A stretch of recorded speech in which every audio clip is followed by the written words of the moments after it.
On revient sur le coup de tête. Et là, je montre ce qu'on apprend en self-défense pure punch-hack. Donc là, je vais vous montrer sans la prise. La personne, elle vient, boum, elle met un coup de tête direct. Donc voilà ce qu'on apprend techniquement. Je suis ici, je ferme ici pour qu'il vienne, si j'ai de la chance, frapper mon coude. Je sors, je frappe une fois, deux fois, je le fais remonter et je viens frapper avec c'est un coup de poing claque. C'est entre le coup de poing et la claque. Je viens frapper avec ça. Comme si je mets une claque, mais avec ça. Ça me permet de moins me faire mal. Je rappelle une astuce, quand on frappe en self-défense, comme si on avait un œuf ou une punaise dans la main. On ne peut pas serrer le poing. Si on serre le poing, ça va casser. Donc je ne le serre pas et j'envoie beaucoup de vitesse. C'est un peu comme un coup de fouet à la fin. Il envoie technique, je bloque, je sors, je rentre. Ce qu'on s'entraîne à faire après au punch-hack, c'est qu'on essaie d'accélérer, de se détendre et d'accélérer la technique. Et bien sûr, si on veut le rentrer un jour en self-défense, ça veut dire qu'on doit avoir un très grand contrôle de nos émotions. Donc ça se travaille. Le niveau de survie, on en reparlera dans une autre vidéo, on ne fera que sur ça. On travaillera notre niveau de survie.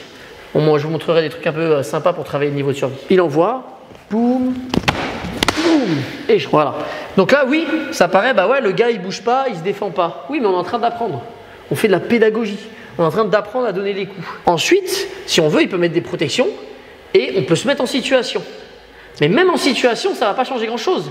Parce que moi, quand lui va arriver avec tous ces trucs, je vais être là, je ne veux pas me battre. Donc si je fais vraiment de la self-défense pour rendre son monde meilleur, il m'envoie coup de tête, hop, et stop. Je vais arrêter en fait, ok? Si j'ai un pote par terre, il faut l'arrêter, il envoie son coup de tête, boum, boum. Et là, voilà, c'est fini. Ça va? Ok. Donc on voit que très vite, on peut faire mal à la personne.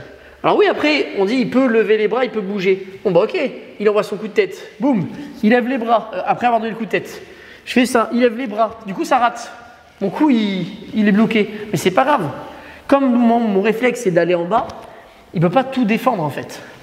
Et moi, j'ai des automatismes. Et donc, je vais les utiliser. Il envoie, boum, ça bloque. Tac, il se décale. Ah mince, ça rate, mais c'est pas grave, boum, d'un coup ça revient derrière. Je connais en fait tellement d'automatismes dans mon punch-hack que je vais pouvoir enchaîner. Après, ce que tu peux préciser aussi, c'est qu'avec cette formation-là, tu crées une mise à niveau physique qui permet de réduire cette période de stress aussi. Ouais, il y a ce travail. Donc, en fait, dans la formation, quand je forme les élèves, que ce soit en physique ou en ligne, quand on fait la formation, à chaque ceinture, je demande un niveau technique, mais aussi un niveau physique. Il y a des pompes, des tractions à faire, des squats, et je montre comment. Au début, c'est très facile. Hein. Au début, c'est une traction sur le premier niveau. Et donc, le but, c'est que votre condition physique elle monte. Donc ça vous aide aussi à avoir moins une posture de victime. Mais c'est vrai que j'ai pas encore mis la partie pour bien travailler le niveau de survie. Par contre, j'en parle beaucoup dans la vidéo que j'ai dit au début, la vidéo, le podcast Pure Self. Je parle beaucoup du niveau de survie et comment le travailler. Donc du coup, ça vous pouvez regarder et vous verrez comment augmenter ce niveau-là. La dernière fois, on avait déjà vu comment aider quelqu'un qui se fait agresser, mais ça arrive très souvent. Et donc pareil, ça se travaille. Hein. L'étranglement, il se travaille. Sur Brigitte, par exemple. Voilà. Il faut que je vienne du côté, il ne faut pas qu'il me voie. Ok, moi je suis droitier, donc je vais plutôt choisir, si j'ai le temps, il est en train de taper la personne, hop là, je vais passer de ce côté-là. Ok, on imagine qu'il est debout. Et je vais venir donc de ce côté. Et c'est une frappe. Je vais venir frapper la personne sur le côté. Il faut que ça le choque. Une fois qu'il est choqué, je vais venir entourer, voilà, au niveau du cou. Je vais passer en dessous comme si je faisais un bras d'honneur. Ok. Et là, je vais venir mettre la main derrière la tête comme si je vais pousser sa tête dans mon bras. Et donc, si je serre mon bras, je le serre et qu'en même temps je pousse sa tête, normalement, à un moment, il y a un effet. Voilà. Donc, lui, quand il a l'effet, il tape.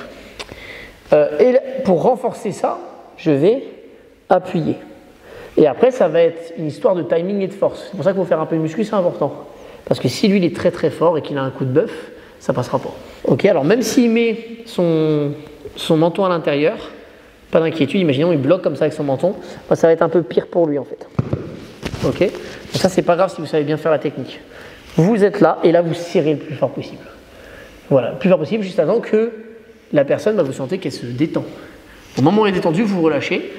Et après, position latérale de sécurité. Donc ça, pour ceux qui ne savent pas le faire, on ne sait jamais. La personne elle est là, on vérifie s'il respire. S'il sera dans les vapes, on vérifie s'il respire. Ok, il respire, c'est cool. Je viens lui mettre sa main qui est à l'extérieur sur la joue, celle qui est ici. Je viens lever cette jambe, basculer. Et là, il ne va pas s'étouffer. Donc du coup, comme ça, voilà, vous le gardez comme ça et vous essayez de le réveiller. S'il respire, c'est cool. Ok. S'il ne respire pas, bah, vous appelez très vite les urgences. Hop. Normalement, il n'y a pas de raison qu'il ne respire pas. Quand vous faites la technique avec vos copains, attention, ça va très vite. Donc, quand vous serrez, l'autre il tape et s'il tape, vous arrêtez. S'il ne tape pas et que vous êtes en train de serrer, ça fait 5-10 secondes, vous arrêtez. Ça se trouve, en fait, il est déjà en train de tomber dans les vapes. Fin de la vidéo pour aujourd'hui. Mettez en commentaire ce que vous aimeriez voir ou s'il y a des explications que vous n'avez pas compris, vous aimeriez que j'explique mieux. N'hésitez pas à aller voir les autres vidéos pour comprendre un petit peu mieux ce qui s'est passé, ce qu'on a expliqué aujourd'hui. Et puis voilà, donc commentaires. Ben, bien sûr, on essaie de s'abonner, on essaie de liker, ça c'est cool. Et allez sur le Instagram. Voilà, donc sur l'Instagram, on essaie de mettre pas mal de choses, pas mal de techniques.